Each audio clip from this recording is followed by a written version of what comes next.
Okey, ada banyaklah diskusi ketika waktu rehat ini. Kita nak bawa kepada diskusi sebenar untuk live ketika ini. Baik, sebelum itu saya nak bawakan sedikit apa yang dikeluarkan kenyataan oleh IDEAS pada ketika ini. Ini berkaitan dengan kerajaan ataupun parlimen yang tergantung. Antara petikan kenyataan IDEAS ini iaitu dari segi dalam in a coalition of coalitions, dia akan menjangkakan bahawa kabinet dan juga kerusi-kerusi di GLC sebagai contoh akan dijadikan pertaruhan sebagai tawaran sebagai contoh untuk menjadikan reward kepada wakil-wakil parti dan sebagainya. Jadi IDEAS mengatakan bahawa menggalakkan dan juga mendesak lebih tepat lagi supaya negosiasi rundingan kerajaan campuran ini tidak melibatkan perkara tersebut. Sebaliknya hanya tertumpu kepada perundangan dan juga dasar polisi yang penting untuk menyelesaikan masalah ekonomi dan juga reformasi institusi.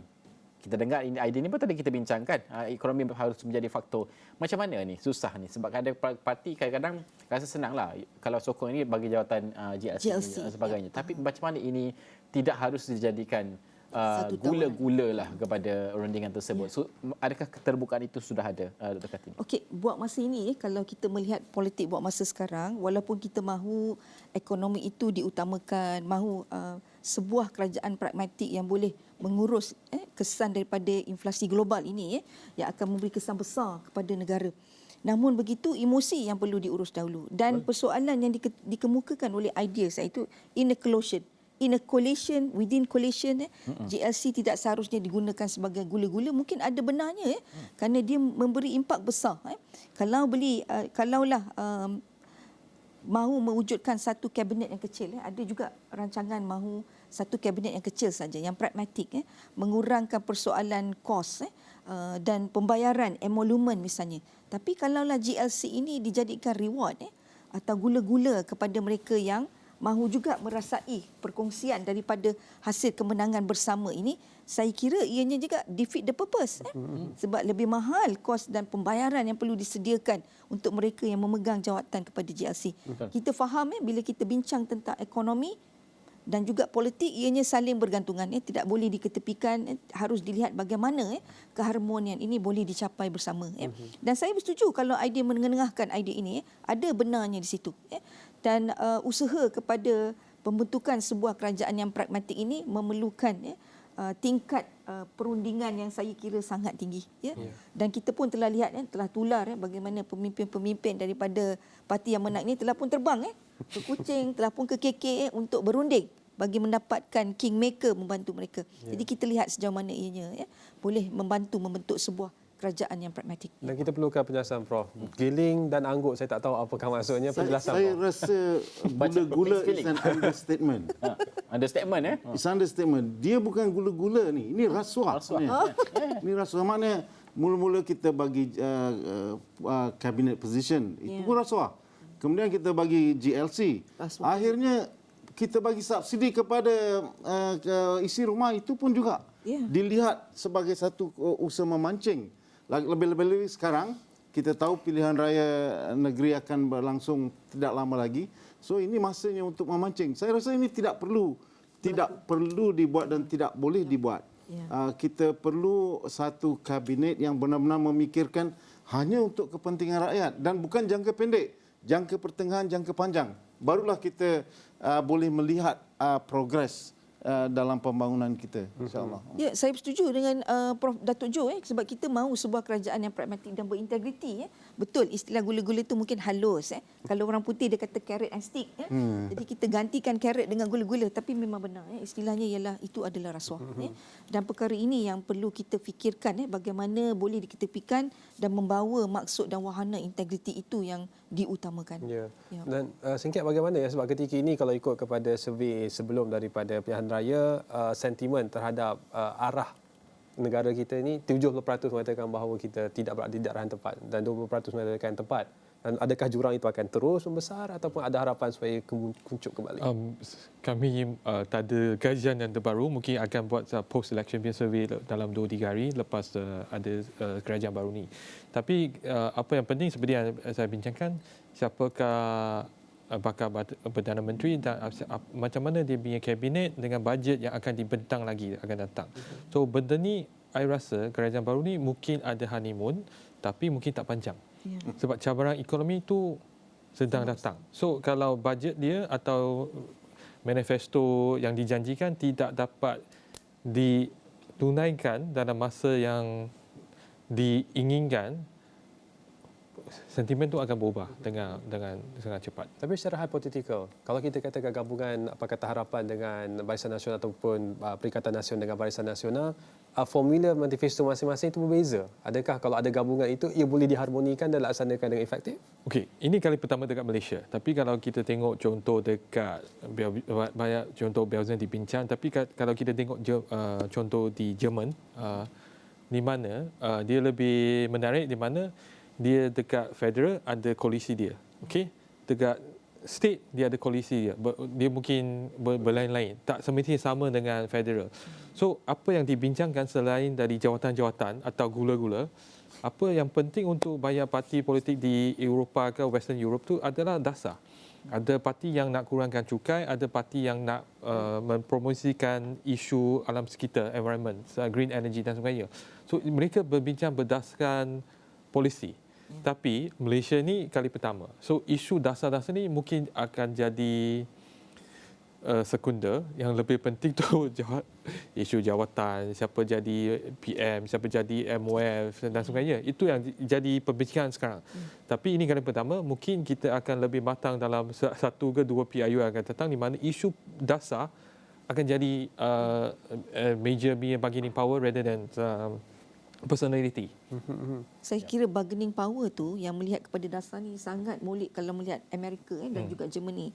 Saya lama 8 tahun di Amerika dan melihat kalaulah mana-mana wakil pada parti itu tampil ke hadapan, yang dibincangkan dia adalah polisi. Dasar, akses kepada kesihatan, coverage kepada insurans kesihatan, semuanya itu yang menjadi besar. Obama pun dipilih melihat kerana yakin plan Obama kepada kesihatan itu dijangka boleh bersifat pragmatik. Tapi lepas dua penggal masih lagi menjadi tanda tanya dan mula-mula menolak dan mula memikirkan semula. Dan kita telah lihat literasi ini berlaku di negara barat, negara yang lebih maju. Mungkin harapan Sengkiat, saudara Sengkiat yang mahukan warga Malaysia lebih terbuka dan lebih matang melihat kepada persoalan dasar berbanding persoalan emosi jawatan. Mungkin boleh. Tapi mungkin mengambil masa, saya kira. Ini satu proses. Sebab ini proses demokrasi. So kita ambil masa panjang lah. Mungkin dalam masa terdekat mungkin ada sikit setback atau ada sikit cabaran. Tapi dari segi banyak, saya rasa ini perkembangan yang baik. Okey.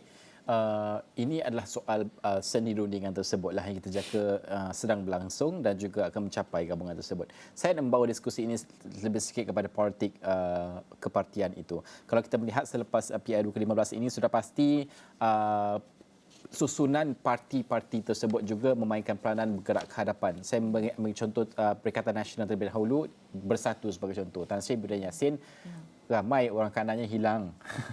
Kalah Datuk Seri Azmin Ali, Rina Harun di Sepang, kita lihat juga Peja di Tambun hilang. Ini orang kanannya lah. Ada lagi Hamzah Azmin dan sebagainya. Bagaimana untuk membaca pergerakan parti politik ini akan menentukan juga kestabilan politik bergerak ke hadapan, ataupun boleh kita sifatkan untuk Bersatu atau Perikatan Nasional sudah dibersihkan dari karakter-karakter yang orang rasa marah sebelum ini, Dr. Kartini? Wah, soalan dia pedas. Okey. Kalau kita lihat kepada Perikatan Nasional, saya rasa Perikatan Nasional pun tidak menjangka akan menang sehingga 73 kerusi. Mereka pun terkejut. Seperti mana yang kita telah lihat, laporan-laporan yang diceritakan, dikongsikan.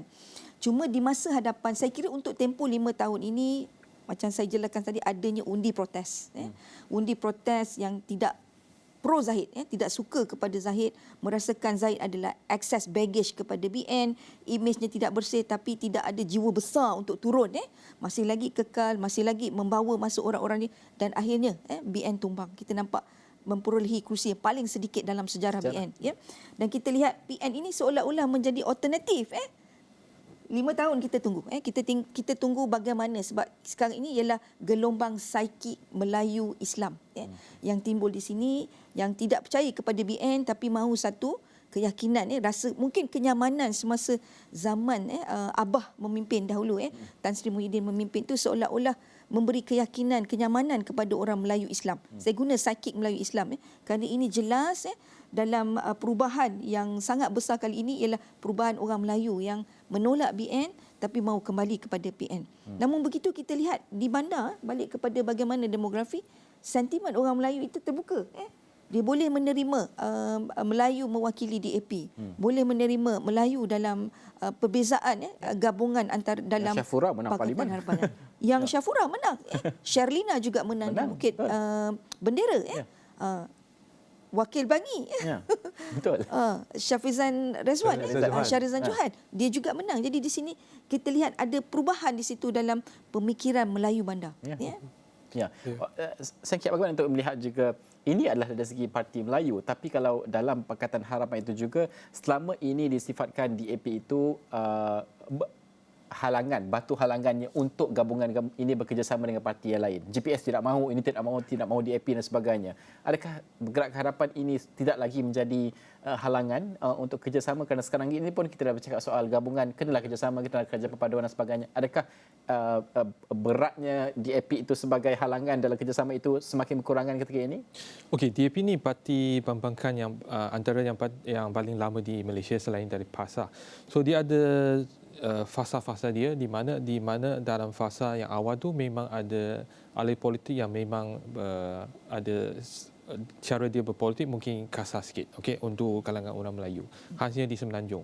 So dia jadi dah ada stigma, lagipun bertahun-tahun UMNO untuk cuba nak mendemonize DAP itu komunis dan sebagainya. Actually DAP dengan komunis itu dia orang memang bermusuh lah. Kalau tengok asal usul, Prof Agus pun ada buat suatu video nak jelaskan apa persepsi itu, kenapa tidak betul.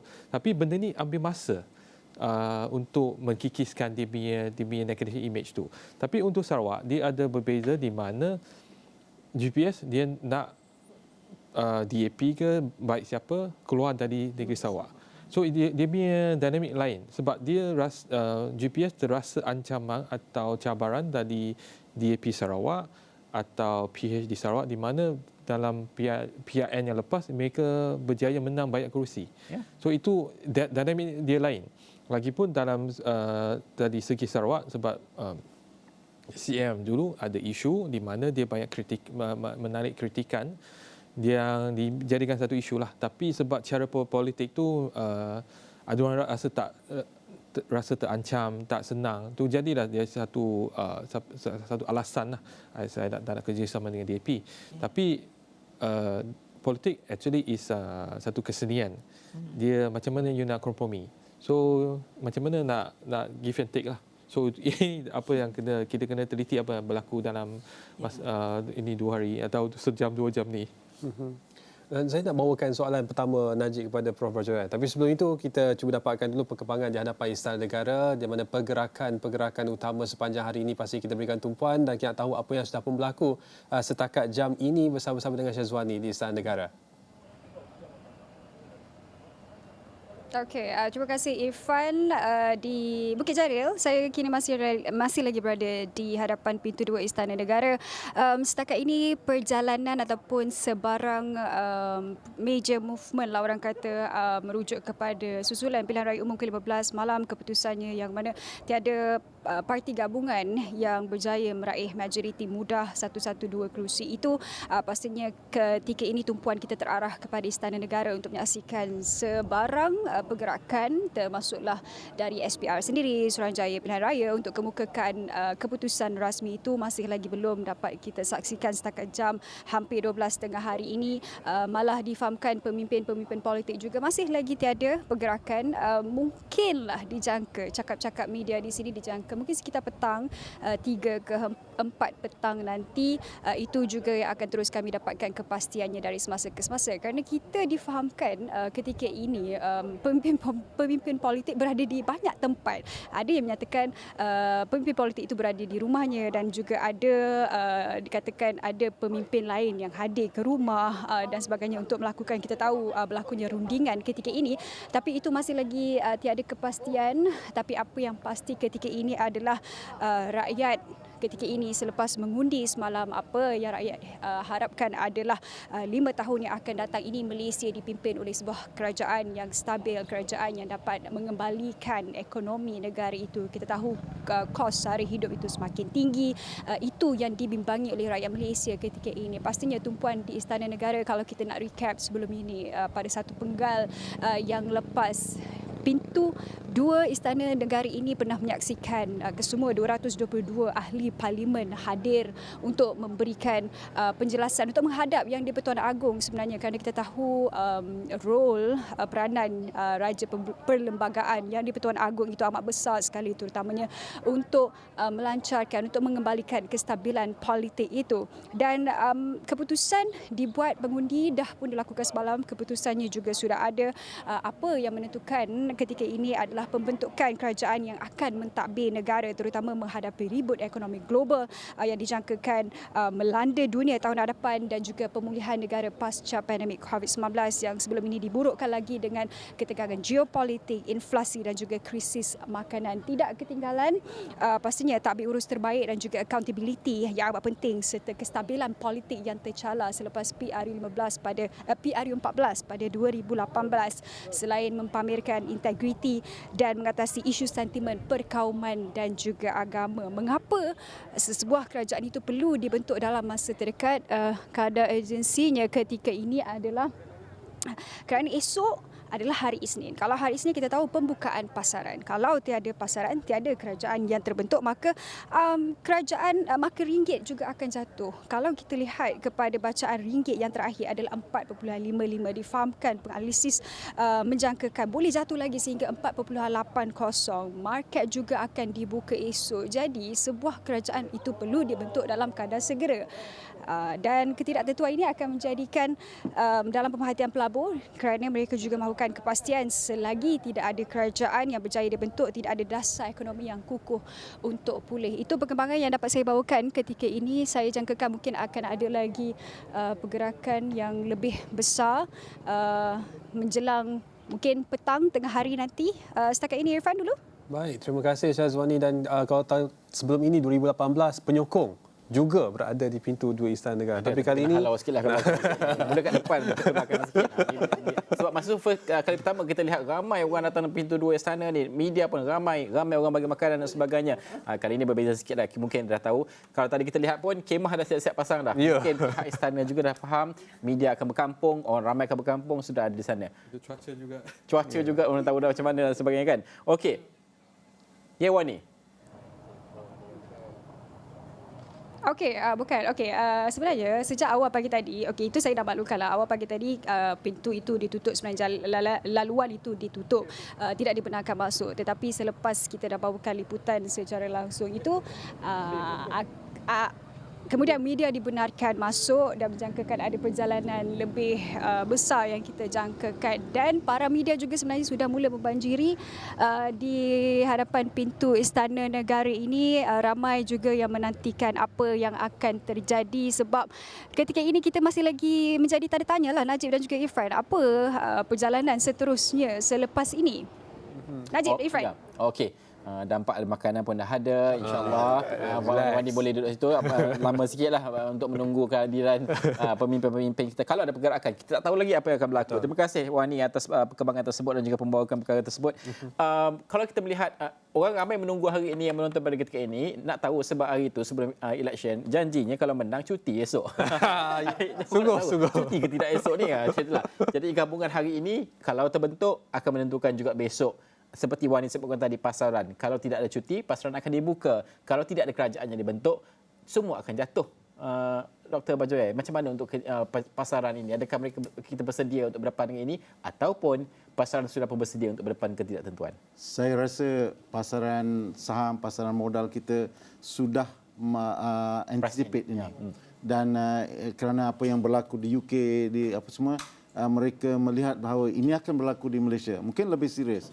Jadi mereka sudah diskaun, dan kalau pasaran dibuka besok pagi, mungkin dia akan mula dengan penurunan, tapi kemudian dia akan recover apabila sentimen menjadi lebih baik.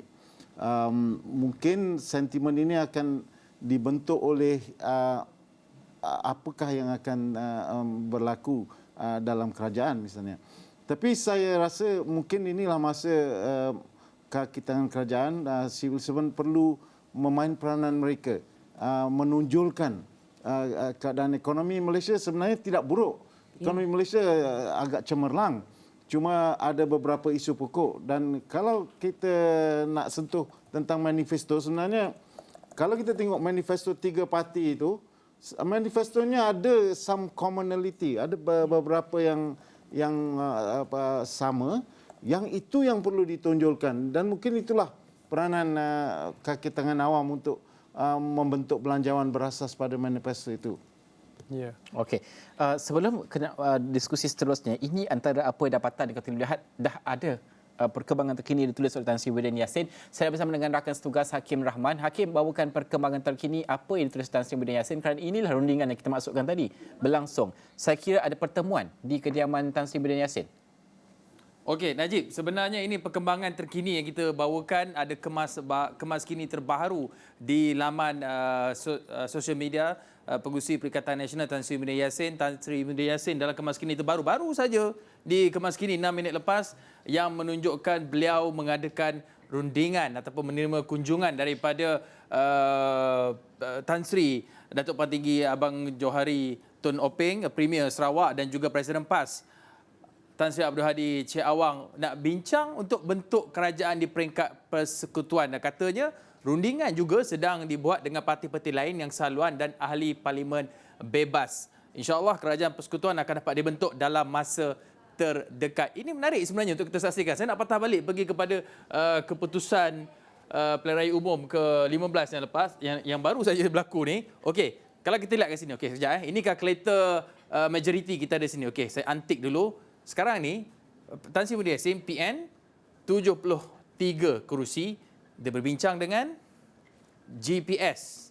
Pengerusinya Tan Sri Abang Johari Tun Openg. Kalau dua ni gabung, baru 95. Tak cukup, kita kena ada 111 kerusi. Sekurang-kurangnya untuk membentuk kerajaan ni, kita tolak 3 kerusi yang tidak dikira iaitu Kota Marudu, Baram dan juga Padang Serai. Kemudian, Tan Sri Muhyiddin juga sebutkan di sini, rundingan juga sedang dibuat dengan parti-parti lain yang sehaluan dan ahli parlimen bebas. Okey, terpatah balik bagi sini tengok.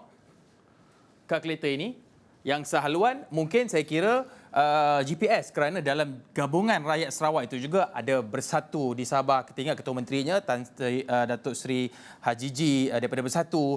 Kemudian JRS juga Kerajaan Negeri Sabah, timbalan Ketua Menterinya Datuk Seri Bung Motaradin.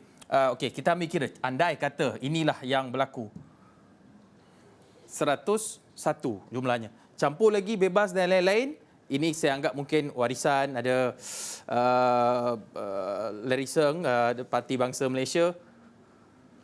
107 jumlah sokongannya. Kalau kita campurkan ni, Perikatan Nasional, GPS, GRS dan lain-lain, 107. Masih ada persoalan di sini. Sebab seperti yang kita sebutkan tadi, kalau nak bentuk kerajaan di peringkat persekutuan, kena ada 111 sekurang-kurangnya. Tapi masih lagi tak ada. Sekarang ni siapa, dari mana datang tu angka tu? Sebab kita tahu Akta Anti Lompat Parti sudah pun berkuat kuasa. Mungkinkah akan ada gabungan daripada Barisan Nasional? Kalau kita ada ambil Barisan Nasional ni masuk dalam 3 gabungan ini yang ingin dibentuk oleh Tan Sri Muhyiddin Yassin untuk bentuk kerajaan di peringkat persekutuan, angkanya strong, convincing, formidable, 137 kalau. Tapi kita lihat apa yang disebutkan sebelum pre-PRU 15 itu, BN dan PN kata dah tak nak dah tak sehaluan. Mungkinkah ini boleh berlaku? Adakah perbezaan pendapat itu boleh wujud? Ini satu situasi. Tapi ada lagi satu situasi yang mungkin boleh juga berlaku tapi tidak muncul lagi. Belum ada sebarang kenyataan daripada satu lagi gabungan yang mendapat majoriti ataupun kerusi yang besar. Satu lagi, itu satu senario. Senario kedua, Pakatan Harapan. Sebab Pakatan Harapan dan Perikatan Nasional antara dua gabungan yang mendapat kerusi yang paling banyak, 73 dan 82. Kalau PH 82 dengan GPS, mungkinkah GPS boleh menolak sentimen anti-DAP yang berada dalam Pakatan Harapan itu, campur lagi dengan GRS dan juga dan lain-lain, jumlahnya 116. Ini senario-senario yang mungkin berlaku, tapi apa pun saya pulangkan kembali kepada para penganalisis kita yang berada bersama Najib dan juga Irfan di sana untuk kita bincangkan perkara ini. Sekarang dah nampak gayanya Tan Sri Muhyiddin Yassin dah pergi jumpa. Anda lihat gambar ini, dah pergi jumpa, dah dikemas kini. Saya tak pasti gambar ini dirakam jam berapa, mungkin pagi tadi, tapi yang pastinya dikemas kini 10 minit, 9 minit tadi. Najib. Okey. Dr. Kartini. Dah ada pertemuan ni. Tapi kalau Hakim buat kira-kira kat kalkulator tadi, macam tak apa nak cukup. Tapi logiknya, mana lagi nak tarik ni? Nanti lompat parti dah ada dah. Ya, okey. Yang pertama sekali bila kita tengok the arts of possible ni, balik pada Sengkiat tadi cakap, politik ni ada seninya. Seni yang pertama, macam yang tadi Irfan kata, bolehkah kita ada satu template secara rasmi memanggil, tetapi sebenarnya bila kita lihat pada sejarah, Napoleon Bonaparte pun menggunakan parti makanan dan panggilan dalam bentuk yang informal untuk berbincang. Semuanya dengan makanan, Datuk. Makan, berbincang, minum, barulah boleh mencapai kata sepakat. Itu cara orang Perancis. Dia tak berbincang secara dalam bentuk yang formal. Begitu juga dalam keadaan kita tengok parti di Malaysia ini, mereka perlu berbincang. Duduk dalam keadaan yang tenang dan berunding. Dan lihat kepada gabungan, calculation yang dibuat oleh Hakim tadi, kita nampak adalah beberapa spekulasi. Kalaulah PN bergabung dengan GPS dengan GRS plus BN, maka dia akan ada solid kemenangan yang besar, 137 kerusi yang diperoleh. Tapi sebaliknya, adakah BN mahu bersama dengan PN? Macam kita pun kita tahu di awal ni tu, mereka ibarat telah bercerai talak 3. Tak mahu lagi bersama dengan Mufakat Nasional. Tapi kita tidak tahu itu sebelum. Tapi knowing politics, there is no permanent enemy, there is no permanent friends. There's always about strategic interest. Maka di situ ada ruang di mana mereka boleh berunding. Seandainya kebijaksanaan itu mengutamakan rakyat, negara dan usaha untuk memimpin Malaysia keluar daripada pengaruh global inflasi yang saya kira akan memberi impak yang besar. Namun begitu, kita bersikap positif, mengharapkan satu gabungan yang pragmatik, yang boleh membantu negara untuk terus bergerak dengan baik. Kita juga memerlukan pembangkang yang kuat sebenarnya. Prof. Rajai, itu sebenarnya kembali kepada soalan Najib di awal tadi sebenarnya. Adakah gabungan itu mungkin kerana ada sebahagian pemimpin tertinggi sebenarnya sudah pun kehilangan? Sekejap. Ya, silakan Hakim. Sebelum nak teruskan perbincangan lanjut, saya nak bawakan satu lagi perkembangan sebenarnya. Tadi kita dah lihat kenyataan dikeluarkan oleh Tan Sri Muhyiddin Yassin di laman Facebooknya, dah berjumpa dengan GPS dan juga bersama dengan Presiden PAS. Tapi satu lagi kenyataan, saya terlepas pandang minta maaf sebenarnya, UMNO BN penentu bentuk kerajaan hari ini. Ini kenyataan dikeluarkan oleh Setiausaha Agong, alamak besarnya, Setiausaha besarnya gambar. Okey, Setiausaha Agong Barisan Nasional iaitu Datuk Seri Ahmad Mazlan yang menyatakan bahawa hari ini BN akan ada 3 mesyuarat penting dan beliau menyatakan keyakinan untuk membentuk sebab ada 3 mesyuarat. Hari ini mesyuarat Biro Politik UMNO juga akan bincang. Pagi ada meeting, kemudian MKT Majlis Kerja Tertinggi UMNO juga akan meeting di sebelah petang. Kemudian malam nanti ada Majlis Kerja Tertinggi BN pula akan berbincang. Sebab, tapi ini satu lagi kemungkinan berlaku seperti kita saksikan tadi. Ini kita main angka saja, kita tak tahu sekarang ni siapa berunding dengan siapa, apa yang mereka dapat sebenarnya. Boleh jadi kemungkinan dia jadi status quo seperti sebelum PRU 15 BN dengan PN, kemudian campur GRS. Dah 125 kerusi parlimen. Ini mungkin ini perkembangan terbaru yang boleh kita lihat kemungkinan senario yang wujud dengan perkembangan dari semasa ke semasa ini. Hari ini saya kira penuh dengan meeting, rundingan, nak negotiate siapa nak dapat apa yang nak ditawarkan. Ini satu perkara yang sangat menarik dari semasa kita saksikan developmentnya hari ini. Najib dan Irfan. Sengket. Memasuki PRU ke-15, Barisan Nasional mengatakan bahawa ini demi kestabilan dan sebagainya. GPS mengatakan mereka kingmaker. Sekarang ini UMNO yang mengatakan mereka kingmaker. Macam mana untuk membaca semua ini? Keputusan diumumkan semalam, kami dengan beberapa kawan sudah cakap the real kingmaker adalah UMNO sekarang. Tapi UMNO punya isu dalaman. Dia punya presiden dengan orang yang kata presiden kena bertanggungjawab dan sebagainya. Macam mana dia akan buat keputusan? Adakah yang seperti saya cakap, apakah halau tuju untuk UMNO, parti yang dalam formasi Malaysia ni dia mengalami kekalahan yang teruk. So apakah dia punya reformasi? Adakah dia akan jadi Golkar ke ada yang LDP? So contoh tahun pemilihan tahun 99 di mana ada satu gelombang Melayu yang tolak UMNO sebab isu reformasi. So lepas tu di mana Pak Lah jadikan Perdana Menteri, dia berjaya membawa balik sokongan Melayu. So itu yang akan kita nak tengok apa yang berlaku untuk dalam UMNO ni. Adakah dia akan bagi peluang untuk pemimpin muda profesional yang dapat boleh meyakinkan penyokong Melayu lagi untuk pada PRN ke PRU yang akan datang untuk memulihkan parti dia. Kalau dia bekerjasama dengan Perikatan PAS, mungkin dia punya ruang tak banyak. So, kalau dia kerjasama dengan PH, mungkin dia ada ruang. Sebab dia punya kerusi tidak overlap. So, di mana dia ada ruang untuk memulih, untuk meyakinkan pengundi Melayu lagi. Tapi kalau dia kerjasama dengan PAS dengan PBBM, semua kerusi dia overlap, tindas. So, macam mana? So, ini antara pemimpin UMNO mungkin kena fikir dari secara strategik apa yang lebih baik untuk mereka dari jangka masa pendek dan jangka masa panjang. Prof. Joel. Sebenarnya saya nak guna saya punya wishful thinking. Sebenarnya Pakatan Harapan itu bukan satu parti. Pakatan Harapan mengandungi beberapa parti. Kalau komponen dalam parti itu berpindah sebagai pengorbanan, berpindah masuk ke dalam kumpulan ini, dia akan dapat 112 kerusi yang diperlukan. Bayangkan mungkin amanah, mungkin ni. Jadi sebenarnya ini boleh berlaku kerana kita tidak boleh itu bukan satu lompat parti. Sebab mana parti yang berpindah misalnya kan. Jadi itu perlu di explore. Kan? Tapi mungkin berlaku perpecahan dalam koalisi besar itu juga memandangkan kerana musuh peribadi dalam parti itu sudah tidak ada lagi kerana mereka sudah pun dikalahkan sebenarnya Najib dalam pilihan raya sebelum ini. Adakah itu juga akan memungkinkan pembentukan kerajaan yang luar jangkaan kita? Betul. Saya rasa kalaulah soalan yang Irfan katakan itu sangat relevan.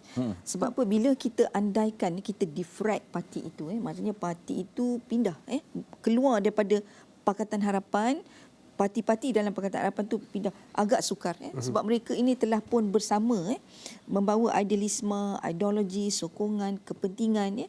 DAP sayangkan PKR. PKR bergantung pada DAP. Tapi amanah belum tentu.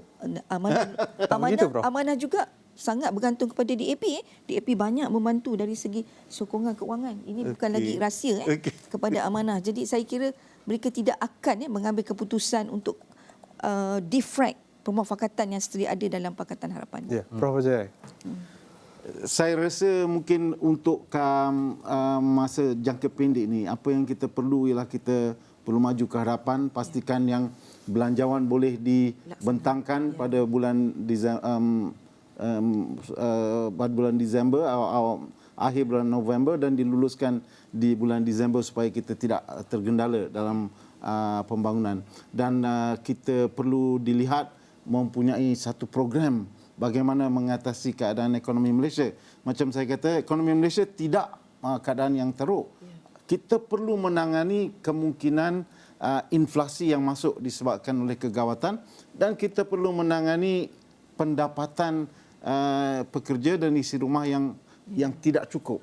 Itu dua isu yang besar yang sebenarnya common kepada semua. Dan kalau ini boleh dijadikan agenda penting, sementara kita mengalami tadi hang parlimen ataupun keadaan ini, kita boleh maju ke hadapan. InsyaAllah. Komen singkat berkenaan hal itu, adakah maksudnya untuk memenuhi cita-cita Prof. Bajoy tadi, bajet tadi lebih besar daripada bajet yang sudah dibentangkan sebelum pembubaran parlimen? Saya setuju dengan pandangan Prof ni, mana selain isu jawatan nombor tu, yang penting tu macam mana nak menguruskan ekonomi. Memang kita tahu cabaran tu ada. Walaupun GDP suku ketiga tu macam okey lah. Tapi kami tahu cabaran tahun depan memang ada. So siapakah yang, macam mana kita nak berbincang sekali untuk bentukkan satu bajet yang memang untuk sesuai untuk cabaran tahun depan dan seterusnya. Selain itu cabaran tu dalaman dengan luaran, termasuk isu US, China semua tu macam mana kita menarikkan lagi banyak pelabur ke Malaysia kalau situasi politik Malaysia tak stabil seperti 2 tahun lepas. Memang ada banyak pelabur nak datang tapi tak berlaku sebab isu kesiapan politik. So itu antara mungkin kita kena bincang juga. Dan bila sebut tentang itu juga pendirian parti politik juga berbeza. Kalau ikut style Perikatan Nasional, berdasar manifesto ini lebih kepada pemberian subsidi dan sebagainya, tapi Pakatan Harapan lebih kepada membangun ekonomi itu supaya membawa limpahan kepada rakyat. Adakah mungkin itu boleh dipersetujui secara bersama? Itu kena ada satu kompromi lah, di mana seperti yang kalau dekat US ke Jerman tu ada parti yang nak kurangkan cukai, ada parti yang naikkan cukai. Apakah dia punya kompromi lah. So itu yang mereka kena bincang. Sebab isu sekarang kalau ditanya pakar-pakar ekonomi, isu tu kita kerajaan ni ada defisit yang besar. Di mana macam mana kita nak naikkan kita punya hasil cukai. Yang di mana satu dasar yang tak popular tapi mungkin satu benda yang kita kena diperlukan. buat. Dr. Bajawai, Kita perlu menerima hakikat bahawa di Malaysia ni pertumbuhan ekonomi dipacu oleh perbelanjaan isi rumah. Jadi isi rumah perlu berbelanja baru KDNK kena. Itu yang kita dapat 14.2%. Dan kita di satu pihak kita tak mau memberi subsidi lagi. Sebab apa? Itu merupakan satu yang tidak lestari. Jadi kita boleh pisahkan dua ni dengan mewujudkan institusi. Kalau kita wujudkan satu institusi social protection dengan mewujudkan satu skim endowment, kita pindahkan sebahagian saham Petronas, saham Khazanah, saham Equinas, semuanya dalam satu tabung endowment, itu boleh dipisahkan, itu boleh diurus sendiri untuk membantu kumpulan yang memerlukan dalam bentuk subsidi. Dan itu akan memacu ekonomi apabila faedahnya diberi kepada isi rumah misalnya. Adakah kita melihat bahawa kesukaran bentuk kerajaan ini ada satu perkara yang sukar dan juga negatif, tapi pada masa sama dari sudut ekonomi ini juga mungkin kebaikannya adalah inilah timenya untuk kita lakukan great reset dalam banyak perkara. Kita pun banyak transformasi ataupun reformasi fiskal, struktur yang kita perlukan dan sebagainya. Bagaimana ini harus menjadi agenda utama sesiapa pun yang akan menjadi kerajaan nanti, dah alang-alang ini resetlah semua sekali kerana banyak perubahan struktur kita perlu lakukan. Ya, sebenarnya itulah mana constraint kita di dalam politik di Malaysia lah. Sebuah kerajaan akan wujud untuk 5 tahun dan dalam masa 5 tahun mereka akan diperiksa dari segi performance mereka. Jadi mereka tidak akan keluar daripada tempoh 5 tahun dalam agenda dia. Ini menyebabkan mereka semua hanya berminat dalam agenda jangka pendek. Sedangkan apa yang kita perlukan di Malaysia ialah penstrukturan semula ekonomi. Ini agenda jangka pertengahan dan panjang. Jadi inilah di mana peranan sektor awam mungkin boleh menjadi sebagai bridge ataupun jembatan untuk memastikan bahawa di antara satu kerajaan dengan kerajaan yang lain itu tidak terputus dan dia berterusan misalnya. Ya, itu yang susahnya itu. Dasar kita ni banyak terputus tengah-tengah jalan dan sebagainya. Naik saja pemimpin baru, segala mungkin ni dianggap sebagai legacy. Tidak boleh ada dan sebagainya. Bagaimana idea ini tidak boleh ada lagi? Maksudnya kalau itu memang kebaikan infrastruktur untuk jangka masa panjang, kesannya harus dikekalkan.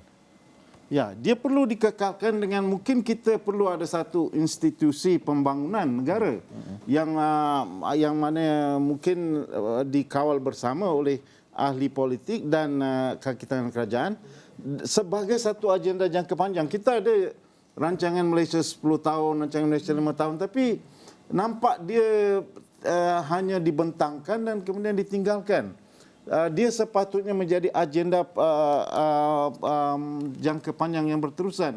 Saya mengharapkan macam Yayasan Perdana itu sepatutnya melakukan inisiatif yang sebegini. Tapi mungkin kita memerlukan idea institusi yang lebih besar, yang lebih bermakna. Prof Katrini? Pada saya apa yang Prof Datuk Jo nyatakan tadi memang tepatlah idea kepada social protection, adanya endowment mungkin boleh tambah sikit tentang social enterprise yang banyak membantu yang boleh menjana sendiri. Sebab untuk ekonomi itu bergerak dengan mampan ialah it has to spend. Yeah. Dia tidak boleh saving saja. It has to spend. Ekonomi ni perlu isi rumah perlu dibelanjakan. Bila ada keuangan yang berputar dalam pasaran ini, barulah boleh ekonomi itu berkembang. Jadi mungkin idea kepada social protection, social enterprise dan keperluan kepada pemantauan yang boleh melihat sama ada dasar itu tidak berubah sesuka hati kerana legasi. Boleh ditengok dan dilihat. Kadang-kadang mereka bukan saja maksud kepada legasi, perubahan itu mungkin pada label, tapi dasar yang sama tu masih diteruskan sebenarnya. Ya, betul. Kita jangan mudah termakan dengan lindungan yang begitu, saya kira. Ada yang banyak yang sebenarnya meneruskan legasi yang lama, tapi oleh kerana nak nama, kerana dia adalah menteri baru, maka tukar label saja. Tapi pelan itu telah ada, macam rancangan Malaysia. Ianya adalah blueprint ataupun pasak yang sangat kuat dalam mengatur progresif pembangunan di Malaysia. Dan dia sentiasa dirujuk dan dijadikan punca kuasa. Betul tak, Prof? Ya. Tapi adakah pembendaharaan negara mempunyai kapasiti untuk menanggung perbelanjaan sebanyak itu dengan keadaan cabaran ekonomi yang mungkin tidak dapat mendatangkan hasil yang sewajarnya kepada negara? Pada kita macam Prof Joy kata, kita harus positif. Ekonomi kita sebenarnya berada dalam keadaan baik. Mungkin juga ada kebimbangan. Kalau melihat kepada pelabur luar, seandainya kerajaan gabungan yang dibentuk adalah PN, BN, GPS dan GRS, adakah mereka bimbang sebab lambang kepada Islamik itu? Saya rasa yang itu mungkin ada pandangan yang berbeza. Kalau kita perhatikan jumlah transaksi ataupun bisnes halal hub di dunia, Amerika saja mencatatkan lebih pada 2 trilion. Maknanya mereka telah boleh menerima. Jepun juga antara negara yang bersetuju dengan proses yang bersifat halalan thayyiban. Mereka bersetuju dan mereka suka kepada Islamic marketing tadi, Islamic produk. Dan kita perhatikan China, Jepun juga telah menerima bahawa lebih daripada 1.8 bilion warga dunia ini adalah Muslim. Jadi mereka ada nampak di situ bahawa mana pun yang membawa, siapa pun yang naik, tengok saja Doha, Dubai, betapa makmur dan banyaknya ekspatriat daripada barat yang masuk. Mereka tidak bimbang dan tidak ada Islamic phobia when it comes to economy. Sebenarnya, kalau kita tengok, sebenarnya di Malaysia kita sangat bertuah. Sejak kita merdeka, sebelum merdeka lagi, Allah SWT bagi kita banyak rezeki. Mula-mula kita sebagai sebuah negara pertanian, tapi bukan pertanian biasa, pertanian yang secara korporat, di mana kita ada Sime Darby, Guthrie pada masa, dan itu menjadikan Malaysia pengeluar getah terbesar di dunia. Kemudian pengeluar kapal sawit terbesar di dunia. Kemudian pengeluar timah yang besar di dunia. Kemudian kita masuk kepada perindustrian dengan mana IC, chip dan sebagainya. Kemudian sekarang kita pergi ke solar. Dan jadi maknanya rezeki itu mesti memang sentiasa ada. Cuma bagaimana kita menguruskan ini sudah mula ditonjolkan tentang rare earth dan tentang sumber di Kedah yang dikatakan bernilai bertrilion kan. Jadi kalau ini boleh diuruskan sebagai khazanah negara, dia tidak dibazirkan untuk diberikan kepada sektor swasta, ini pasti akan menjadi sumber yang penting. Kita tidak memerlukan belanjawan, tak perlu menaikkan cukai sebenarnya. Dalam jangka panjang kita perlu memikirkan bagaimana nak memansuhkan cukai. Ya, sebagai bayar cukai saya setujulah. Ini saya setuju dengan Prof. Sebagian sebab antara cukai syarikat di Malaysia antara yang paling tinggi di ASEAN. So macam mana kita nak tarikkan pelabuhan kalau cukai syarikat kami ni paling tinggi di ASEAN berbanding dengan Singapura, Thailand dan sebagainya. Atraktif lah ya. Ya, tapi nak sambung sikit isu tentang social protection. Boleh. Sebab yang ada yang BRIM ke atau bantuan satu keluarga ni, dia menjadi secara rambat, mungkin cadang lebih targeted macam dasar yang ada di Brazil, di mana bantuan tu dia terikat hanya untuk beri makanan yang diperlukan, bukan cash, di mana you boleh beri apa-apa saja, beri rokok ke yang di mana mungkin akan menjadi ekonomi tapi dia ada kos kepada kesihatan. So benda ni mungkin kita kena ubah suai, nampak baik, jadikan dia memang dapat beri impak yang lebih tinggi. Ya. Okey. Kalau kita melihat bajet 2023 harus dibentangkan semula untuk diperdebatkan dan juga diluluskan Dewan Rakyat. kalau mengikut logik gabungan itu, bajet barulah yang kita akan saksikan nanti. Tidak tahu bila. Apa yang harus terkandung, Dr. Bajoy, bantulah kami untuk faham japaran. Tahun ini banyaklah angka tinggi dan sebagainya, walaupun kadang-kadang tak dirasa, orang kat bawah tak rasa pun, rasa macam 14.2% tinggi KDNK, tapi macam nak beli ayam pun mahal, contohlah. Okay. Tapi kalau ini untuk tahun depan lagi lebih mencabar. Apa yang kena ada dan apa yang pemimpin-pemimpin baru ni harus faham yang harus terkandung dalam bajet 2023? Dua perkara yang rakyat harapkan. Pertama, kos sara hidup mesti menurun. Harga barang perlu dikawal. Kalau tak menurun pun mesti terkawal. Keduanya, pendapatan isi rumah perlu meningkat. Kalau kedua-dua ni dapat dicapai, sebenarnya kita akan lihat mana kesejahteraan rakyat akan meningkat. Itu yang paling penting dan ada banyak kesan pengganda daripada ini. Mana apabila pendapatan bertambah, perbelanjaan bertambah, KDNK akan meningkat. Apabila perbelanjaan kos sara hidup menurun, dia akan menghapuskan kemiskinan dan meningkatkan kebahagiaan ataupun well-being penduduk. Jadi dua perkara itu penting. Kemudian yang ketiga mungkin baru datang bila persekitaran yang baik setelah wujud, pelabur asing akan masuk. Mengapa pelabur asing berminat dengan Malaysia ialah kerana Malaysia mempunyai sumber tenaga yang hari ini dianggap murah. Kerana gaji minimal kita murah, kita berupaya membawa pekerja-pekerja asing datang. Jadi itu menarik pelabur-pelabur asing itu datang. Mereka menjadikan ini sebagai hub, sebagai pusat sebenarnya.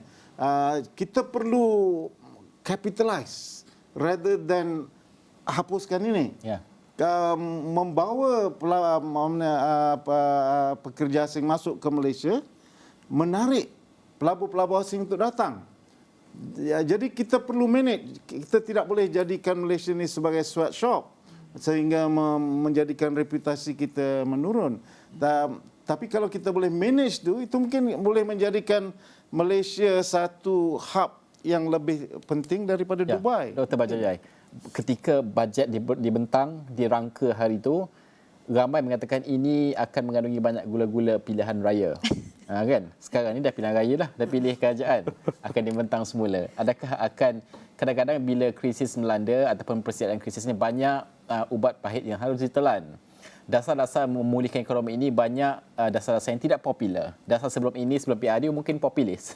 Adakah Prof menyangkakan bajet 2023 yang baharu nanti akan lebih pedih dan juga pahit sedikit untuk kebanyakan orang untuk pemulihan? Saya rasa dia tidak perlu pahit. Contohnya 80 bilion. Kita sudah belanjawankan 80 bilion untuk subsidi. Tapi kita perlu menstruktur semula. Hari ini kita bagi subsidi petrol dan diesel dekat yang 40 bilion. Kemudian semua subsidi-subsidi ini penting kerana sebenarnya itu telah menyebabkan kita mempunyai inflasi berhijab, menyebabkan pendapatan sebenar kita meningkat. Tapi dia perlu distruktur semula supaya dia targeted, well targeted. Hanya orang yang memerlukan yang mendapat. Jadi kalau kita boleh menjimat di situ, kita boleh salurkan tempat lain, kita boleh mengurangkan belanjawan dalam subsidi. Kerana yang pentingnya kita sebenarnya perlu melabur dalam jangka yang lebih panjang. Latihan kepada pekerja, bagaimana meningkatkan kemahiran, bagaimana membawa mereka ke tingkat yang lebih tinggi dalam kerjaya adalah satu yang sangat penting. Baik. Kita nak bertrehat seketika, tapi sebelum kita bertrehat seketika, saya nak bagi anda dengar juga petikan temu bola kita tadi bersama dengan Profesor Dr. Zaini Osman, yang mana beliau mengatakan bahawa siapa yang bakal menjadi Perdana Menteri adalah bergantung kepada rundingan, sudah pasti yang berlaku dan juga sudah berlaku pada ketika ini. Dan juga menurut Dr. Zaini, perang tawar-menawar ini yang berlaku ketika ini perlu dilihat dari semua segi kerana keputusan akan dilakukan dan juga tokoh yang bakal menjawab jawatan nombor 1 negara itu nanti akan berdepan dengan cabaran dan juga kesejahteraan demi memulihkan dan juga menjamin kesejahteraan negara. Dan tegasnya pasaran dunia dan juga rakan dagang utama Malaysia dan juga serantau akan menilai keputusan negara dalam membentuk kerajaan pada ketika ini. Kita dengarkan dan kita akan bertrehat seketika. Ya, kalau kita tengok CV kedua-duanya lah, kan, on paper memang sangat berpengalaman kedua-duanya. Cuba Datuk Seri Anwar Ibrahim ini tidak pernah menduduki Tidak pernah diuji. Ya. Prime Minister lah kan. Berbanding dengan Tan Sri Muhyiddin Yassin. Cuma sekarang dalam konteks sekarang ni, suasananya ataupun situasinya berbeza dengan sebelum ini. Kita berada dalam keadaan hang parlimen. Kalau orang Kedah dia kata hang nak pergi mana, kan? Jadi dalam keadaan begini, di sinilah perlunya kepada kuasa negosiasi itu, tawar menawar itu. Kedua-dua tokoh ini, kalau kita lihat CV tawar menawar itu dalam konteks ini siapa yang berwibawa. Itu dalam konteks perang tawar menawar saya percaya yang sedang berlaku sekarang inilah. Misalnya dalam PC oleh Ketua Menteri Sabah semalam, Datuk Seri Panglima Haji Jino, dia kata Ketua Menteri Premier Sarawak sudah menelefon dia. Maknanya mungkin akan ada satu sebelum wujudnya tawaran, mereka sudah cuba bersedia dengan konsep blok Borneo, untuk mereka hadir dengan sebagai satu blok yang signifikan umpamanya. Jadi dalam konteks inilah bagi saya seperti mana saya sebut tadi, tokoh yang mampu mewujudkan tawar menawar dan akhirnya membentuk satu blok yang konkret dan meyakinkan pihak istana, mereka inilah yang bakal menerajui Malaysia. Dan pada masa yang sama juga kita nak membentuk kerajaan, kita bukan nak membentuk blok-blok politik. Bila kerajaan ni dia tanggungjawab dia tu beyond political parties, beyond political members, kan? Jadi pasaran dunia juga melihat kita, rakan dagangan juga melihat kita. Pasal pemulihan misalnya bagaimana? Sebab ini adalah satu titik di mana semua pemain-pemain ini mereka harus mempunyai jiwa besar untuk reset, kalau kita katalah. Saya tak tahu sama ada istilah tu boleh dipakai tidak, untuk reset balik Malaysia. Untuk kita ini, ataupun mungkin juga kalau berjiwa besar ini a bit of idealistic lah.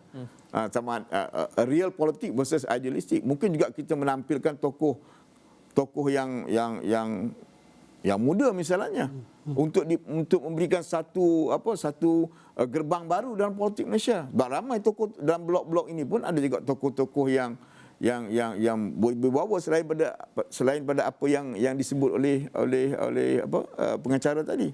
Tapi itulah akhirnya real politics ini, dia akan bertembung dengan idealisme negara, kesejahteraan dan sebagainya. So which one will prevail, itu bergantung pada negosiasi tadi.